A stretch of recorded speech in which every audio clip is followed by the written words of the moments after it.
Welcome to day 174 of Daily Bible Reading Plan Made Easier. Today let us read the book of Judges, chapters 1 through 3.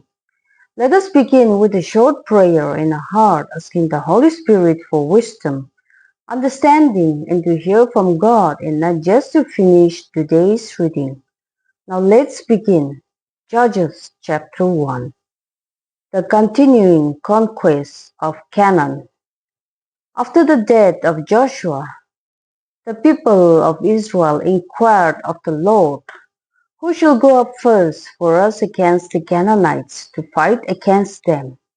The Lord said, "Judah shall go up. Behold, I have given the land into his hand." And Judah said to Simeon his brother, "Come out with me into the territory allotted to me, that we may fight against the Canaanites, and I likewise will go with you into the territory allotted to you." So Simeon went with him. Then Judah went up, and the Lord gave the Canaanites and the Perizzites into their hand, and they defeated 10,000 of them at Bezek. They found Adoni-Bezek at Bezek, and fought against him, and defeated the Canaanites and the Perizzites. Adoni-Bezek fled, but they pursued him and got him and got off his thumbs and his big doors.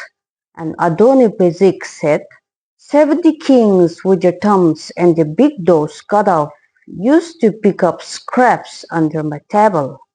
As I have done, so God has repaid me. And they brought him to Jerusalem, and he died there. And the men of Judah fought against Jerusalem, and captured it, and struck it with the edge of the sword, and set the city on fire. And afterward the men of Judah went down to fight against the Canaanites who lived in the hill country, in the Negev, and in the lowland.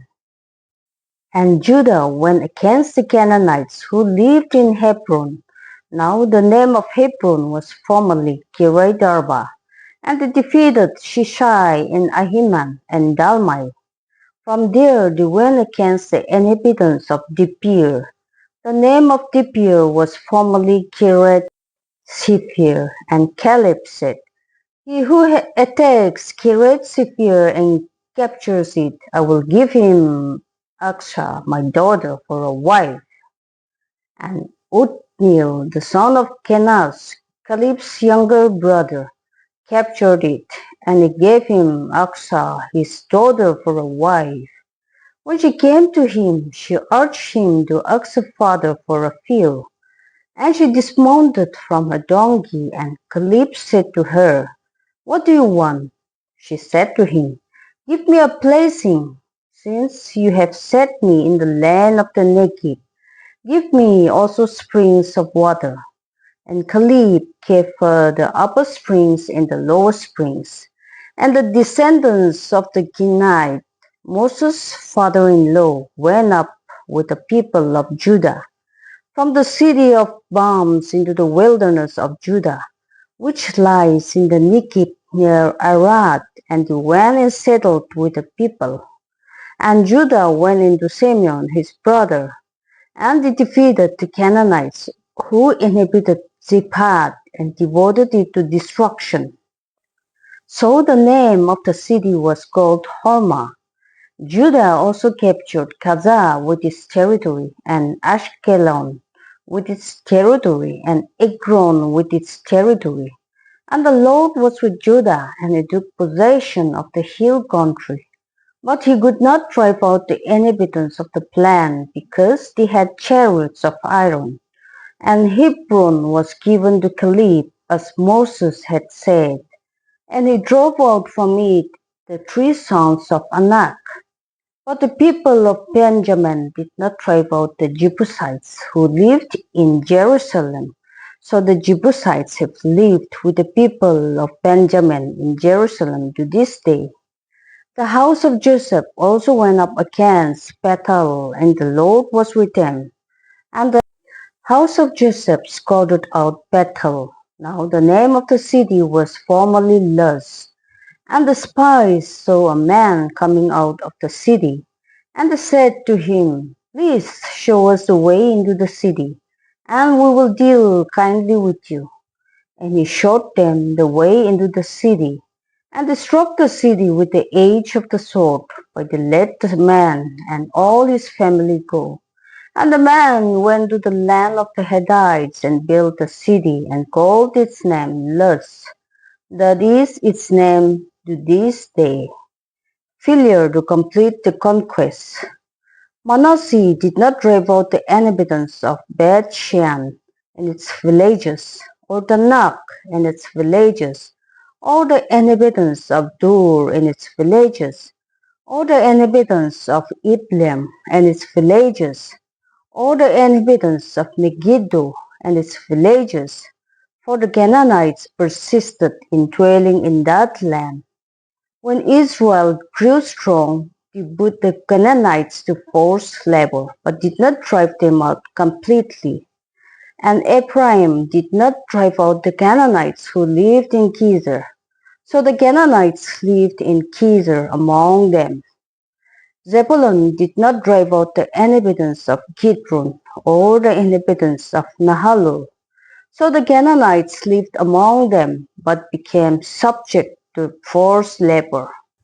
Asher did not drive out the inhabitants of Aggo, or the inhabitants of Sidon, or of Alab, or of Akzib, or of Helba, or of Aphik, or of Rehob. So the Asherites lived among the Canaanites, the inhabitants of the land, for they did not drive them out. Naphtali did not drive out the inhabitants of Beth Shemesh, or the inhabitants of Beth Anath. So they lived among the Canaanites, the inhabitants of the land. Nevertheless, the inhabitants of Beth Shemesh and of Beth Anath became subject to forced labor for them. The Amorites pressed the people of Dan back into the hill country, for they did not allow them to come down to the plain. The Amorites persisted in dwelling in Mount Heres, in Aijalon, and in Chalbim. But the hand of the house of Joseph rested heavily on them, and they became subject to forced labor. And the border of the Amorites ran from the ascent of Akrabim, from Selah and upward. Judges chapter 2. Israel's disobedience.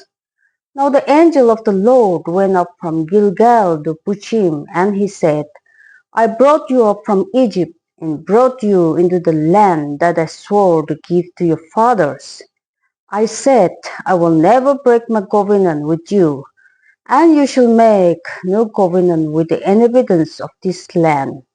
You shall break down their altars, but you have not obeyed my voice. What is this you have done? So now I say, I will not drive them out before you, but they shall become thorns in your sides, and their gods shall be a snare to you. As soon as the angel of the Lord spoke these words to all the people of Israel, the people lifted up their voices and wept, and they called the name of that place Puchim, and they sacrificed there to the Lord. The death of Joshua. When Joshua dismissed the people of Israel went each to his inheritance to take possession of the land, and the people served the Lord all the days of Joshua, and all the days of the elders who outlived Joshua, who had seen all the great work that the Lord had done for Israel. And Joshua the son of Nun, the servant of the Lord, died at the age of 110 years, and they buried him within the boundaries of his inheritance in Dimnath-Heres, in the hill country of Ephraim, north of the mountain of Cush. And all the generation also were gathered to the fathers. And there arose another generation after them who did not know the Lord or the work that he had done for Israel. Israel's unfaithfulness. And the people of Israel did what was evil in the sight of the Lord and served the Baals. And they abandoned the Lord, the God of the fathers, who had brought them out of the land of Egypt. They went after other gods from among the gods of the peoples who were around them, and bowed down to them, and they provoked the Lord to anger. They abandoned the Lord and served the Baals and the Ashtaroth. So the anger of the Lord was kindled against Israel, and he gave them over to plunderers who plundered them, and he sold them into the hand of the surrounding enemies, so that they could no longer withstand their enemies. Whenever they marched out, the hand of the Lord was against them for harm, as the Lord had warned, and as the Lord had sworn to them, and they were in terrible distress. The Lord raises up judges.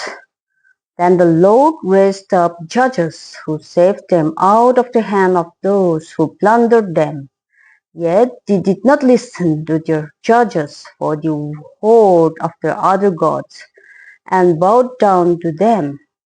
They soon turned aside from the way in which their fathers had walked, who had obeyed the commandments of the Lord. They did not do so. Whenever the Lord raised up judges for them, the Lord was with the judge, and he saved them from the hand of the enemies all the days of the judge.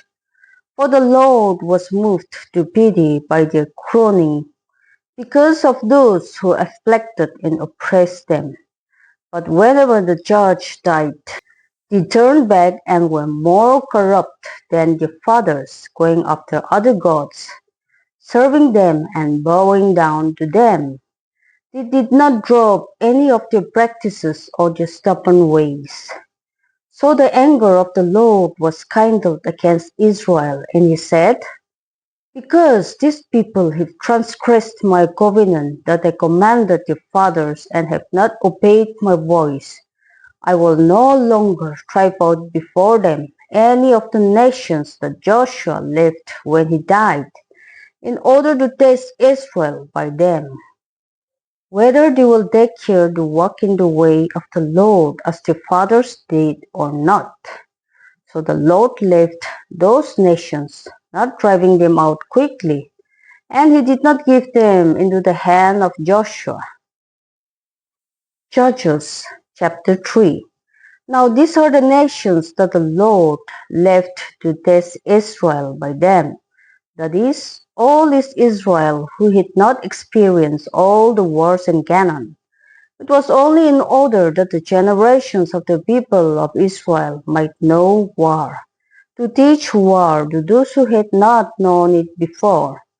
These are the nations, the 5 lords of the Philistines, and all the Canaanites, and the Sidonians, and the Hivites who lived on Mount Lebanon, from Mount Baal-Hermon as far as Lebo Hamath. They were for the testing of Israel, to know whether Israel would obey the commandments of the Lord, which he commanded their fathers by the hand of Moses. So the people of Israel lived among the Canaanites, the Hittites, the Amorites, the Perizzites, the Hivites, and the Jebusites. And the daughters they took to themselves for wives, and the own daughters they gave to their sons, and they served their gods. Othniel. And the people of Israel did what was evil in the sight of the Lord. They forgot the Lord their God, and served the Baals and the Asheroth. Therefore the anger of the Lord was kindled against Israel, and he sold them into the hand of Cushan-Rishathaim, king of Mesopotamia. And the people of Israel served Cushan-Rishathaim 8 years. But when the people of Israel cried out to the Lord raised up a deliverer for the people of Israel, who saved them, Othniel the son of Kenaz, Caleb's younger brother. The Spirit of the Lord was upon him, and he judged Israel. He went out to war, and the Lord gave Cushan-Rishathaim, king of Mesopotamia, into his hand. And his hand prevailed over Cushan-Rishathaim, so the land had rest 40 years. Then Othniel the son of Kenaz died. Ehud and the people of Israel again did what was evil in the sight of the Lord. And the Lord strengthened Eglon, the king of Moab, against Israel, because they had done what was evil in the sight of the Lord. He gathered to himself the Ammonites and the Amalekites, and went and defeated Israel, and he took possession of the city of palms. And the people of Israel served Eglon, the king of Moab, 18 years. Then the people of Israel cried out to the Lord, and the Lord raised up for them a deliverer, Ehud, the son of Kira, the Benjaminite, a left-handed man. The people of Israel sent tribute by him to Eglon, the king of Moab. And Ehud made for himself a sword with 2 edges, a cubit in length, and he bound it on his right thigh under his clothes. And he presented the tribute to Eglon, king of Moab. Now Eglon was a very fat man, and when Ehud had finished presenting the tribute, he sent away the people who carried the tribute. But he himself turned back at the idols near Gilgal and said, I have a secret message for you, O king. And he commanded, Silence! And all his attendants went out from his presence. And Ehud came to him as he was sitting alone in his cool roof chamber. And Ehud said, I have a message from God for you. And he arose from his seat, and Ehud reached with his left hand, took the sword from his right thigh, and thrust it into his belly. And the hilt also went in after the blade, and the fat closed over the blade. For he did not pull the sword out of his belly, and the tongue came out. Then Ehud went out into the porch, and closed the doors of the roof chamber behind him and locked them. When he had gone, the servants came, and when they saw that the doors of the roof chamber were locked, they thought, Surely he is relieving himself in the closet of the cool chamber. And they waited till they were embarrassed. But when he still did not open the doors of the roof chamber, they took the key and opened them. And there lay their Lord dead on the floor. Ehud escaped while they delayed, and he passed beyond the idols and escaped to Seirah. When he arrived, he sounded the trumpet in the hill country of Ephraim. Then the people of Israel went down with him from the hill country, and he was their leader. And he said to them, Follow after me, for the Lord has given your enemies, the Moabites, into your hand. So they went down after him and seized the fords of the Jordan against the Moabites, and did not allow anyone to pass over.